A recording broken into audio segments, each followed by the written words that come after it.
परत एकदा स्वागत आहे तुमचं माझ्या चॅनलमध्ये. तर हा व्हिडिओ आहे दिवाळीच्या दिवशीचा. व्हिडिओ थोडा लेट अपलोड झालेला आहे, त्याबद्दल सॉरी. तर सकाळची सुरुवात मी इथून तुम्हाला नाश्त्यापासून दाखवते. कारण सकाळी तसे तर 5:30लाच उठली मी, सर्व कामं आटोपली. त्यानंतर इथे नाश्त्याची तयारी आणि सकाळच्या क्लिप्स काही जास्त घेतलेल्या नाही, तर इथे नाश्त्यापासूनच मी व्हिडिओ शूट केलेला आहे. तर नाश्ता वगैरे केला. त्यानंतर मला आता दिवाळीचा दिवस असल्यामुळे पुरणपोळीचा स्वयंपाक आमच्याकडे असतो. तर ते मी दुपारीच शिजवून ठेवते आणि अर्धा स्वयंपाक पण करून ठेवते. कारण काय आहे की मग आपल्याला इतरही कामं असतात आणि दिवाळीचा दिवस म्हटलं की सकाळी 5 वाजतापासून उठलं तर रात्री 10 वाजेपर्यंत कामं पुरतात. आणि काय आहे की जेवढं लवकर आपण करून घेतलं तेवढं बरं राहते. दुपारी मी याच्यासाठी अर्धा स्वयंपाक करून ठेवते की मग संध्याकाळी समजा 3-4 वाजले की परत रांगोळी काढायची असते, त्यानंतर दिवे लावण्याची वेळ होते. त्यामुळे मग बऱ्यापैकी स्वयंपाक मी अर्धा दुपारी करते. संध्याकाळी फक्त पोळ्या करते आणि जे तळणाचं असलं ते. त्यानंतर दाराला तोरण वगैरे लावलेलं आहे आणि एका दारासाठी मला परत हार करायचा होता. रात्री मी हार करून ठेवला, पण ते फुलं काही व्यवस्थित वाटले नाही. मग बाकी फुलं राहू दिले आणि सकाळी परत दुसरे फुलं बोलावलेत. आणि आता दिवाळी असल्यामुळे फुलं खूप महाग मिळाली ही फुलं. त्यानंतर देवपूजा वगैरे करून घेतलेली आहे. तर बघू शकता यावेळेस टेबलवरच ठेवली मी पूजा. त्यानंतर इथे पुरणपोळीसाठी कणिक मळायची होती, तर यामध्ये मी थोडी किंचित हळद घातलेली आहे आणि मीठ थोडं जास्त घातलेलं आहे आणि कच्चं तेल. याच्यामुळे जी चपाती असते पुरणपोळीची खूप छान होते, मऊ लुसलुशीत आणि खायला पण छान लागते. आणि ती पुरणपोळी दुसऱ्या दिवसापर्यंत छान अशी मऊ राहते. त्यानंतर पुरण बघू शकता मस्त शिजलेलं आहे आणि मी हे मिक्सरमध्येच गरम असताना बारीक करते. कारण माझ्याकडे पुरण यंत्र आहे, पण म्हटलं वाटी भरायच्या पुरणासाठी काय तेवढं मोठं भांडं काढा, अर्धं पुरण त्या यंत्रालाच लागते. त्याच्यामुळे मी मिक्सरच्या पॉटमध्येच बारीक करते. जर जास्त पुरण असलं तर मग पुरण यंत्र वापरते आणि मला ती चाळणी घ्यायची आहे जी पुरण आपण बारीक करतो ती. तर सहसा तर आमच्याकडे काही वाटी भरायचं पुरण असलं तरी 2 दिवस ते पुरते आणि आमच्या विदर्भामध्ये साखर घालूनच पुरण करतात. तर मी याच्यामध्ये साखर घातलेली आहे, जास्त नाही, अर्ध वाटी. कारण जास्त गोड कोणी खात नाही, त्याच्यामुळे साखर कमीच टाकते. आता 1 वाटी डाळ आहे तर त्याला मी अर्ध किंवा थोडी जास्त पाऊण वाटी साखर टाकत असते.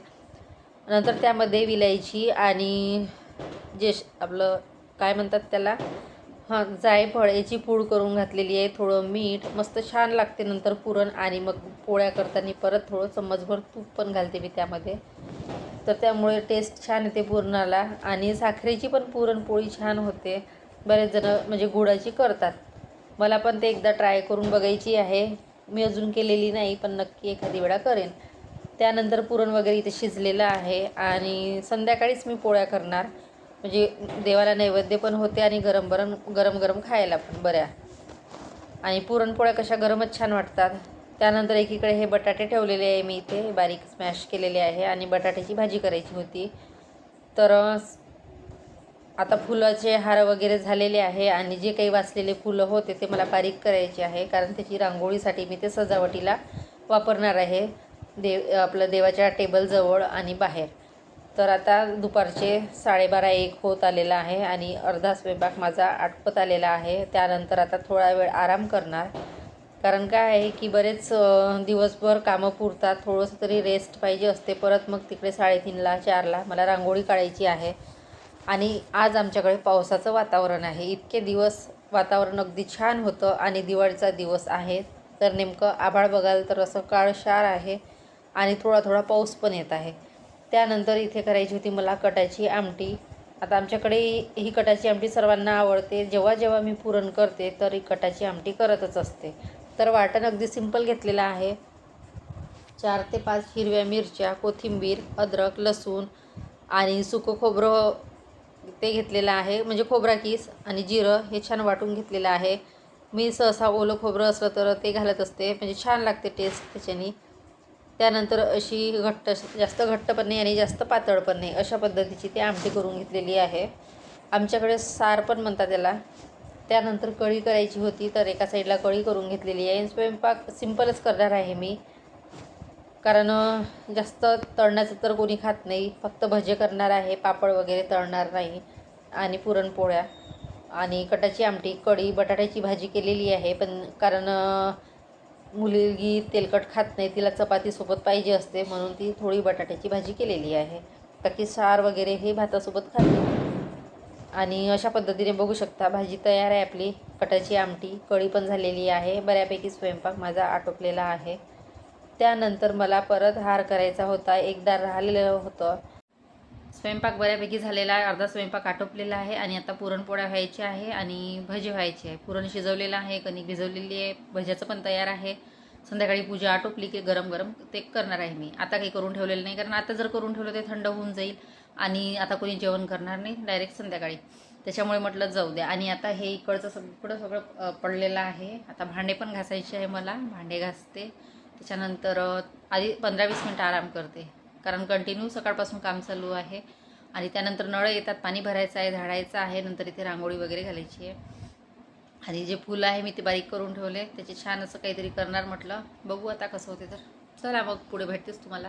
तर म्हटलं हार करून घेते. नंतर हे जे वाचलेले फुलं होते तर ते सर्व पाकळ्या काढून घेतल्या, जे 2 प्रकारचे होते तर वेगवेगळे. आणि नंतर इथे बघू शकता मी रांगोळी काढलेली आहे आणि मला हाताने काढलेलीच आवडते.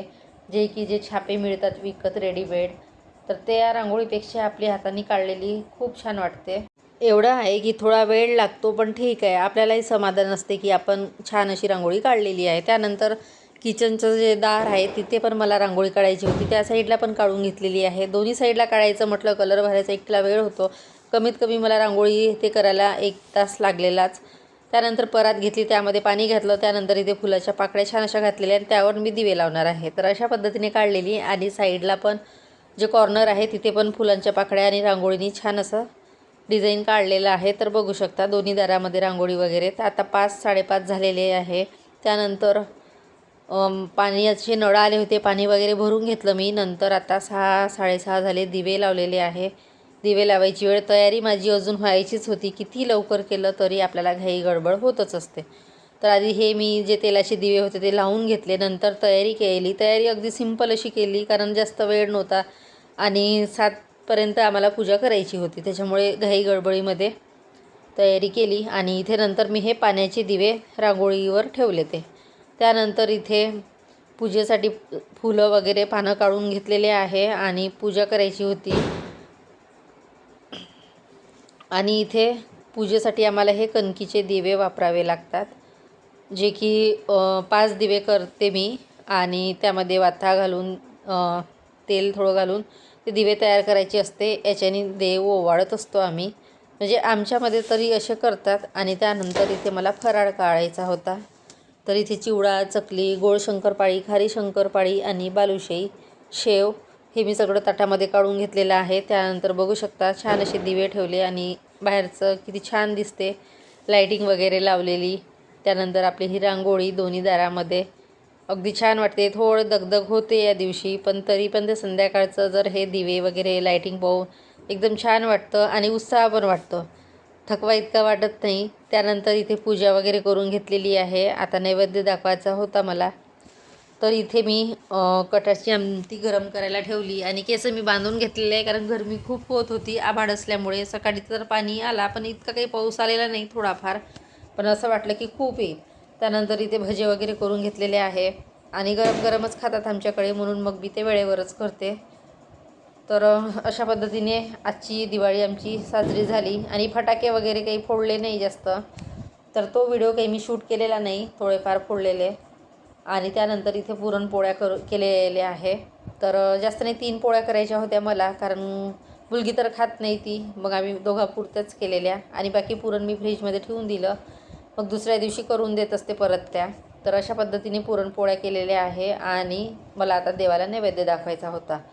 आणि गरमी तर खूपच होत होती, कारण सहसा तर साडी डेली वापरत नाही, त्याच्यामुळे मग थोडं स्वयंपाक करताना किंवा कम्फर्टेबल नाही वाटत साडीवर, तर ड्रेस ठीक वाटतो आपला. तर असो, एक दिवस सणाचा असते तर तेवढं करावंच लागते. त्यानंतर इथे पुरणपोळ्या वगैरे करून घेतलेल्या आहे आणि छान अशा पुरणपोळ्या मऊ लुसलुशीत झालेल्या. तर अशा पद्धतीने माझा आजचा छोटासा ब्लॉग होता. आवडला असेल तर लाईक करा, शेअर करा, सबस्क्राईब करा. आणि बघू शकता पुरणपोळ्या किती छान झालेल्या आहे, अगदी मस्त टम्म फुगलेली आहे. तर अशा पद्धतीने पुरणपोळ्या केल्या, देवाला नैवेद्य दाखवलेला आहे. आणि आमच्याकडे पुरणाचाच असतो दिवाळी, दसरा या सणाला पुरणपोळीच पाहिजे असते. त्यानंतर मी इथे ताट काढलेलं आहे, भजे, कढी, आमटी, भात, पुरणपोळी आणि बटाट्याची भाजी ठेवली नाही, कारण मुलींनी खाल्ली होती, त्याच्यामुळे मी ते नैवेद्याला ठेवलेली नाही. आणि त्यानंतर इथे सर्व पुरणपोळ्या करून घेतलेल्या आहे मी. 2 साध्या चपात्या पण केलेल्या आहे. तर अशा पद्धतीने आजचा व्लॉग होता. तर बघू शकता छान अशी देवपूजा आणि इथे आपलं नैवेद्याचं ताट.